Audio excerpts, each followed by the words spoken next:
முன்னாள் முதல்வர் இபிஎஸ் அவர்கள் வந்துட்டு பிரச்சார பயணத்தை தொடர்ந்துட்டு இருக்காரு. அவர் வந்து சொல்றாரு, கம்யூனிஸ்ட் கட்சிகள்லாம் வந்துட்டு திமுகவிட்ட அடகு வச்சிட்டீங்க, இப்பெல்லாம் போராட்டமே நடத்த மாட்டீங்க, தமிழ்நாட்டில் எவ்வளவு விலைவாசி உயர்ந்திருக்கு, பல பிரச்சனைகள் இருக்கு, ஃபர்ஸ்ட்லாம் வந்துட்டு நாங்களாம் ஆட்சியில் இருக்கப்ப தொடர்ந்து போராட்டம் பண்ணீங்க, இப்பெல்லாம் எதுவுமே போராட்டம் பண்ண மாட்டீங்கன்னு சொல்லிட்டு தொடர்ந்து இந்த மாதிரியான விமர்சனத்தை கம்யூனிஸ்ட் கட்சி மேல வைக்கிறதுக்கான காரணம் என்ன சார்? கம்யூனிஸ்ட் கட்சி திமுக கூட்டணி அங்க வைக்குது. அவர்கள் எதை பற்றியுமே பேசுவதில்லை. இன்றைக்கு ஆட்சி பொறுப்பேற்று 50 மாத காலம் ஆகுது. திமுக கூட்டணியில் அங்கம் வைக்கின்ற இந்த கம்யூனிஸ்ட் கட்சி, இடது கம்யூனிஸ்ட் கட்சி ஏதாவது இந்த மக்கள் பிரச்சனைக்காக போராட்டம் நடத்திருக்காங்களா? இல்ல இந்த அரசாங்கத்தை எதிர்த்து குரல் கொடுத்திருக்காங்களா? அதிமுக ஆட்சி காலத்தில் 10 ஆண்டு காலத்தில் தினந்தோறும் போராட்டங்கள் நடக்கும். அப்போது உளவுத்துறையில் அதிகாரியாக இருந்த ஒருவர் என்கிட்ட சொன்னார், டெய்லி 10 போராட்டத்துக்கு நாங்களே பர்மிஷன் கொடுத்துருக்குறோம், டெய்லி எங்கேயாவது போராட்டம் நடந்துக்கிட்டே இருக்கோம். அப்படிலாம் அனுமதி கொடுத்ததால் தானே ஸ்டெர்லைட்டில் துப்பாக்கி சூடு வரைக்கும் போச்சு. இன்னொன்று, சேலம் 8 வழிச்சாலையை காலி பண்ணிட்டாங்கல்ல. நான் மனசு கஷ்டமாக இருக்குது திரு பழனிசாமி இப்படி சொல்லக்கூடிய இந்த விமர்சனம் இருந்தாலும் அவர் சொல்வதில் பெருமளவு உண்மை இருக்கிறது என்பதை நான் மறுக்கவில்லை. ஏன் ஃபஸ்ட் இந்த விமர்சனம் வருது? இன்னொன்று, அவர் பழனிசாமி தெளிவாகவே சொல்கிறார். எப்படின்னா, கடந்த காலத்துல எல்லாம் கம்யூனிஸ்ட் கட்சிங்க தேர்தல் சமயத்தில் கூட்டணி வைப்பாங்க, தேர்தல் முடிஞ்ச உடனே எதிர்பக்கிட்டு போயிட்டு நீ சரியா இல்லை ஒழுங்கா இல்லைன்னு சண்டை இழுப்பாங்க. இதுதான் கம்யூனிஸ்ட் கட்சிகள். ஆனால் இப்போ நீங்கள் போராட்டம் பண்ணுறதை மறந்துட்டு கட்சியை அடக வச்சிட்டிங்கன்னு சொல்கிறாரு. உங்கள் தொழிலாளிகளுக்கான அடிப்படை உரிமையான சங்கம் வைக்கும் உரிமைக்காக கிட்டத்தட்ட 50 நாட்கள் சாம்சங் தொழிலாளிகள் போராடி கொண்டிருந்த போது உங்களது கூட்டணி அரசு தானே இந்த சங்கத்திற்கு அங்கீகாரம் கொடுக்காமல், தொழிலாளர் துறையை வைத்து அந்த சங்கத்தை பதிவு செய்யாமல் சாம்சங் நிர்வாகத்தின் சார்பாக நின்றது. நீங்கள் அதை எதிர்த்து போராடினீர்களா? சங்கம் சிஐடியை போராட்டம் நடத்திட்டு இருக்கு, நீங்கள் கூட்டணி கை கோத்துக்கிட்டு உட்காந்துருக்கீங்க. காவல்துறையை வச்சு அடக்குமுறையில் கையாண்டு பண்ணீங்க. ஜாக்டோஜியோ அரசு ஊழியர்கள் தொடர்ந்து போராடி கொண்டிருக்கிறார்கள். அவர்களுக்கு அளித்த வாக்குறுதியான பழைய ஓய்வூதிய திட்டத்தை பற்றி இன்று வாயே திறக்க மறுக்கிறது உங்களது கூட்டணி அரசு. நீங்கள் எதற்காக போராட்டம் நடத்தினீர்களா? இதையெல்லாம் விட என் மனதில் இன்னும் ஆறாத வடுவாக இருப்பது, சிஐடியு மற்றும் ஏஐடியூசி டாஸ்மாக் தொழிலாளர்களை கரூர் கேங் என்று அழைக்கப்படக்கூடிய ரவுடி கூட்டம் போய் மிரட்டி மாமூல் வாங்கி கொண்டிருக்கிறது என்பதை உங்களது தொழிற்சங்கம் எழுத்துப்பூர்வமாக டிஜிபிக்கு புகார் அளிக்கும் அளவுக்கு நிலைமை சென்ற போதும் நீங்கள் வாயை திறந்தீர்களா? அதற்காக இந்த கம்யூனிஸ்ட் கட்சிகள் நிரந்தரமாக மாறிவிட்டது என்ற குற்றச்சாட்டை நான் அவர்கள் மீது சுமத்த விரும்பவில்லை. ஆனால் இந்த குற்றச்சாட்டு அடிப்படை இல்லாத குற்றச்சாட்டு என்று சொல்ல மாட்டேன். இப்போ இந்த தூய்மை பணியாளர்கள் கூட போராட்டம் பண்ணிட்டு இருக்காங்க. ஆமாம், அங்கே போய் நீங்கள் நின்றுருக்க வேண்டாமா? சிபிஎம் தோழர் சண்முகம் அங்கே சென்றிருக்க வேண்டும் என்று நான் விரும்புகிறேன். நீங்கள் தான் இன்றைக்கி நம்ம இந்த அம்பேத்கர் நூல்கள் தொடர்பாக ஒருவர் வந்து பேசினார் அல்லவா? அதில் அந்த அம்பேத்கர் புத்தகத்தை தமிழக அரசிடமிருந்து ஆணை பெற்று அந்த ஜெராக்ஸ் போட்டு அச்சிட்டு லாபம் சம்பாதித்தது சிபிஐக்கு சார்ந்த ஒரு பாவை அச்சகம், பாவை பிரிண்டர்ஸ் என்ற ஒரு அச்சக நிறுவனம். அதன் விற்பனை உரிமை எல்லாவற்றையும் பெற்று ஜெராக்ஸ் போட்டு லாபம் சம்பாதிப்பது நியூ செஞ்சுரி புக் ஹவுஸ் என்ற இந்திய கம்யூனிஸ்ட் கட்சியின் சார்பான ஒரு நிறுவனம். சிபிஎம் மீது இது போன்ற குற்றச்சாட்டுகளை சுமத்த விரும்பவில்லை. ஆனால் நீங்கள் அமைதியாக வாயை மூடிக்கொண்டு 4.5 ஆண்டுகளாக வேடிக்கை பார்த்தீர்களா இல்லையா? தோழர் திரு சண்முகம் அவர்கள் இப்போது சிபிஎம் செயலாளர் ஆன பிறகு அவர் ஒரு உண்மையான 90களில் பார்த்த கம்யூனிஸ்ட் போல மனசில் இருக்கிறத பேசுகிறார். என்ன தேனாரம் பாலரமாக ஓடுது அவங்க சொல்லிக்கிறாங்க என்று வெளிப்படையாக பேசுகிறார். கே பாலகிருஷ்ணன் இருந்தவரை திமுக உடன்பிறப்பாகத்தான் அவர் பேசி வந்தார். அதனால அவருடைய திரு பழனிசாமியோட விமர்சனத்தை நான் முழுமையாக புறந்தள்ள விரும்பவில்லை. சு வெங்கடேஷன்லாம் பார்த்தீங்கன்னா அவரை வந்து திமுகவினர் மோசமாக விமர்சனம் பண்ணுறாங்கன்னு தடையே வாங்கியிருக்காரு.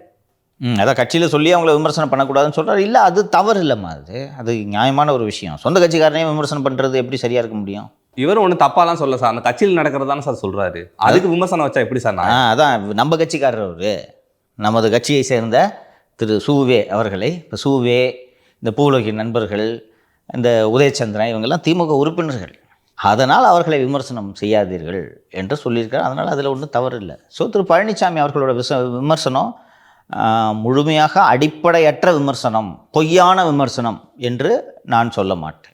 இன்னொன்று, அவருமே அப்படி சொல்ல மாட்டார். அவரும் கம்யூனிஸ்ட் கட்சிகள் மேலே மரியாதையோடு தான் அவர் கம்யூனிஸ்ட் கட்சிகளை பார்க்கிறார். அவர் தான் சொல்கிறார்ல, தேர்தல் வரைக்கும் கூட்டணி வச்சுருப்பாங்க, தேர்தல் முடிஞ்சோடனே எந்த கட்சியோட கூட்டணி வச்சுருந்தாலும் ஆட்சிக்கு எதிராக பேசுவாங்க, நீங்கள் மறந்துட்டீங்க உங்கள் கொள்கைகளை என்று சொல்கிறார். அது ஓரளவுக்கு சரியான விமர்சனம் என்று தான் நான் பார்க்கிறேன். சார், எனக்கு ஒரு டவுட் இருக்குது சார். இப்போ ஏடிஎம்கே பீரியட்லேயும் அவங்க நினச்சிருந்தா இப்படி போராட்டங்களை கட்டுப்படுத்தி இருக்கலாம்.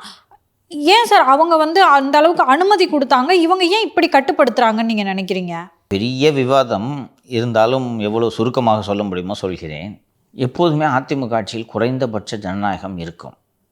திமுக ஆட்சியில் வல்லான் வகுத்ததே வாய்க்கால் என்பது தான் சட்டம். நான் அரசு பணியிலிருந்து சஸ்பெண்ட் செய்யப்பட்டு கைது செய்யப்பட்டு நான் எழுத்துத்துறைக்கு வந்ததற்கு காரணமே திமுக அரசில் என் மீது தொடுக்கப்பட்ட ஒரு அடக்குமுறை தான். அந்த காலகட்டத்திலும் இவ்வளவு மோசமாக இல்லை என்றாலும் திமுகவோட தன்மையே அப்படிப்பட்ட தன்மை. 60களில் அண்ணாமலை பல்கலைக்கழகம் திரு கருணாநிதி அவர்களுக்கு டாக்டர் பட்டம் வழங்குகிறது. அப்போ தான் ரொம்ப மாணவர் இயக்கம், அப்போ தானே மாணவர் இயக்கம் மூலமாக தானே திமுக ஆட்சிக்கு வருது. ஸோ மாணவர் இயக்கம் வைப்ரண்ட்டாக இருந்த காலம். அப்போது இவர் என்ன செய்து கிழித்து விட்டார் என்பதற்காக இவருக்கு டாக்டர் பட்டம் என்று உதயகுமார் என்று ஒரு மாணவர், அதை மாணவர்கள் எல்லாம் திரட்டி, காங்கிரஸ் அப்போ வலுவாக இருந்த காலம், மாணவர்கள் எல்லாம் திரட்டி ஒரு போராட்டம் நடக்கிறாரு. இவங்க போய் அதை அடித்து கொன்று குளத்தில் போட்டாங்க உதயகுமாரை. அப்புறம் விசாரணைலாம் வந்த உடனே உதயகுமாரோட பெற்றோரை அழைத்து வந்து இது செத்து போயிது, இந்த உடல் என்னுடைய மகனே கிடையாது என்று சாட்சி சொல்ல வைத்த கட்சி தான் திமுக. எதிர்த்து எவன் பேசினாலும் அடிக்கிறதுன்றது திமுகவோட கல்ச்சர். எனக்கு சின்ன வயசுலேருந்தே சொல்லியிருக்காங்க சார், திமுகனாலே சட்டம் ஒழுங்கு சரி இருக்காது, ரவுடிசம் தலைவலிக்கும் அப்படின்னு சொல்லிட்டு. கட்சியே ரவுடி கட்சி.